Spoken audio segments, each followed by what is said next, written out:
ही घटना पुण्यातल्या एका खेडेगावामधील आहे. 18 नोव्हेंबर 2025चा तो दिवस होता. रात्रीचे साधारण 11-11:30 वाजलेले असतील. पुणे जिल्ह्यातील एका लहानशा गावामध्ये नववधू अंजली आपल्या आयुष्यातील सगळ्यात महत्त्वाच्या क्षणांसाठी तयार होती. अवघ्या 2 दिवसांपूर्वी तिचं लग्न झालेलं होतं आणि आज तिच्या नवऱ्यासोबत तिची पहिली रात्र होती. घरात सगळं शांत होतं. पाहुणे निघून गेले होते.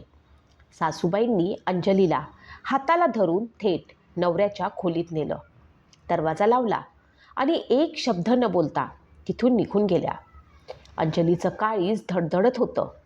ती नव्या आयुष्याची स्वप्न डोळ्यात घेऊन खोलीत उभी होती. पण अवघ्या अर्ध्या तासात घरात आरडाओरड ऐकू येऊ लागली. अंजली जोरजोरात रडत होती. आवाज ऐकून सासू धावत आली. दरवाजा उघडताच अंजली थेट तिच्या गळ्यात पडली आणि हुंदके देत म्हणाली, "हा राक्षस आहे, हा माणूस नाही, हा माझा नवरा नाही." आजूबाजूला उभे असलेले सारे जण हे दृश्य पाहत होते. अंजलीची नणंद, तिचा सासरा, दीर, सारे. सासू गोंधळून गेली. तिनं विचारलं, "अगं, असं काय झालं?" तेव्हा अंजलीनं जे सांगितलं ते ऐकून कुणाच्याही अंगावरती शहारे येतील अशा विचित्र आणि अमानवी मागण्या तिच्या नवऱ्यानं पहिल्याच रात्री केल्या होत्या. अंजली घाबरली होती, हादरलेली होती आणि हे सगळं स्वीकारू शकत नव्हती. पण सासूचं उत्तर आणखीनच धक्कादायक होतं. तिने अंजलीला समजावलं नाही, तिचं दुःख ऐकलं नाही. उलट तिला म्हणाली, "लग्न केलंस ना, मग हे सगळं सहन करावंच लागतं. आम्हीही हे सहन केलं, तूही कर." असं म्हणत अंजलीला पुन्हा त्याच खोलीमध्ये ढकललं गेलं आणि दरवाजा लावून घेतला. त्या रात्री अंजलीचं आयुष्य पूर्णपणे बदलून गेलं. ही घटना आहे पुणे जिल्ह्यातील एका गावातली. अंजली अवघी 17 वर्षांची होती. तेव्हा तिच्यासाठी लग्नाचं स्थळ आलं होतं. ती तेव्हा 10वी शिकूनच बाहेर पडली होती. घरची परिस्थिती अगदी नाजूक होती. पदरी अजून 2 मुली होत्या. आईवडील दुसऱ्यांच्या शेतामध्ये कामाला जायचे. जे मिळेल त्याच्यावरती त्यांची गुजराण होत होती.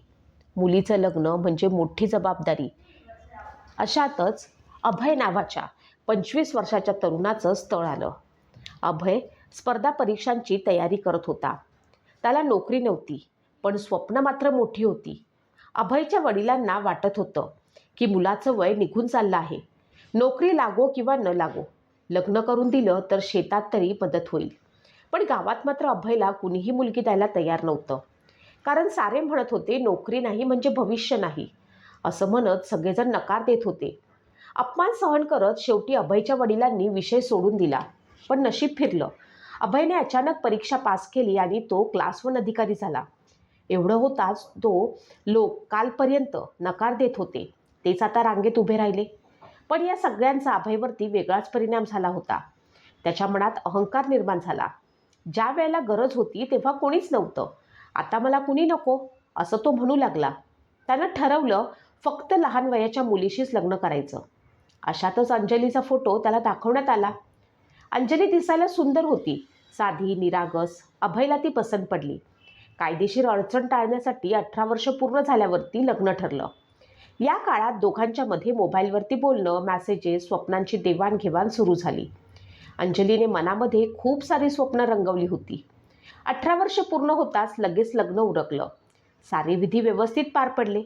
अंजलीच्या आईवडिलांनाही आपली मुलगी चांगल्या घराण्यामध्ये पडली या गोष्टीचा खूप आनंद वाटत होता. दिवसभराची गडबड थांबली होती आणि रात्री पाहुणे गेल्यावरती अंजलीला त्या खोलीत पाठवण्यात आलं आणि तिथून तिचं दुःख स्वप्न सुरू झालं. अभय अश्लील व्हिडिओ व्यसनी होता. त्यात दाखवलेलं सगळं प्रत्यक्षात करायचं त्याला वेड लागलं होतं. अंजली पहिल्यांदा या सगळ्या गोष्टी अनुभवत होती. तिच्यासाठी ते असह्य होतं, अमानवी होतं. पुढचे काही दिवस तसेच गेले. अंजली आतून मोडत चालली होती. माहेरी आली नाही. आली तरी तिने काहीच सांगितलं नाही.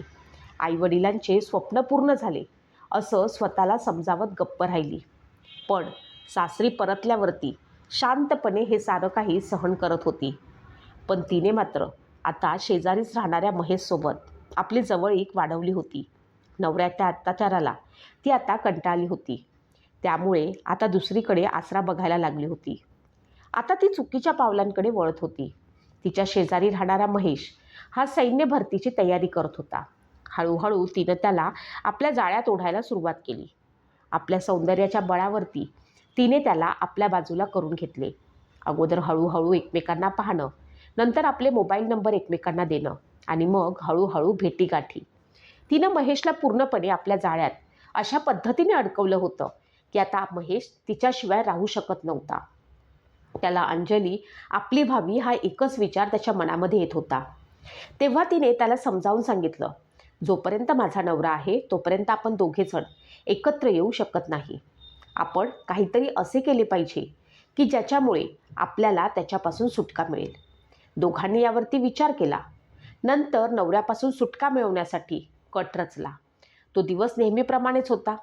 अंजलीने आपल्या नवऱ्याला आपण बाजारात जाऊ असे सांगितले. त्यानंतर काही कारणास्तव ती त्याला जंगलाच्या दिशेनं घेऊन गेली. त्या बाजूला ठरल्याप्रमाणे महेश अगोदरच आलेला होता. अगोदरच त्यांच्यात शाब्दिक वादावादी झाल्या. वादावादी इतक्या वाढल्या की त्यानंतर जंगलात नेऊन अभयची हत्या करण्यात आली आणि लुटारूंचा बनाव करण्यात आला. पण सत्य मात्र लपलं नाही. तपासामध्ये सगळं उघड झालं. महेश आणि अंजली दोघांनाही अटक झाली. अंजलीने पोलिसांना सांगितलं की तो माझा खूप छळ करत होता. आता कुणीही मला त्याच्यापासून वाचवू शकत नव्हतं. कुणीही त्याला समजावत नव्हतं. तो माझा अमानवीरित्या छळ करत होता. पण पोलिसांचं एकच म्हणणं होतं, छळ होत असेल तर कायद्याचा मार्ग होता. हत्या हा उपाय नव्हता. महेशचं सर्व स्वप्न भंगलं.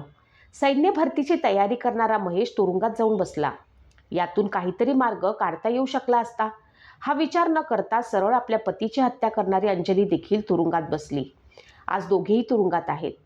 एक चुकीचा निर्णय, एक चुकीची मानसिकता आणि अनेक आयुष्य उद्ध्वस्त झाली. या घटनेतून आपण काय शिकायचं? लग्न म्हणजे हक्क नव्हे, जबाबदारी आहे. स्त्री म्हणजे वस्तू नाही. त्रास सहन करण्यापेक्षा योग्य वेळी आवाज उठवणं महत्त्वाचं आहे. तुम्हाला हा व्हिडिओ कसा वाटला ते कमेंट बॉक्समध्ये नक्की सांगा.